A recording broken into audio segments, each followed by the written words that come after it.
saxaafadiin waa maasantiin mudanayaal iyo marwooyin waxaa la gaaray xilligii aan la sugi karin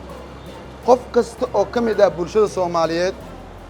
waa inuu helaa ama uu dareemaa farxad laakiin hal arrin oo weyn maanta jirto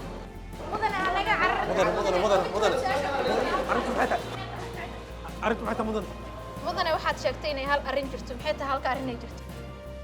arrintu wax kale ma aha xayaad market waxay samaysay qiimo dhimis aad u ballaaran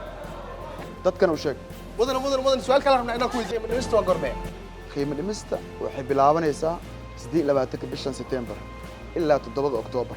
dadka gaarsii yaa kula su'aal qabo xarunta kaliya ka jirta qiimo dhimista xarun kasta oo xayaad market ah dadku way tagi karaan qiimo dhimis way ka jirtaa soo dhawaada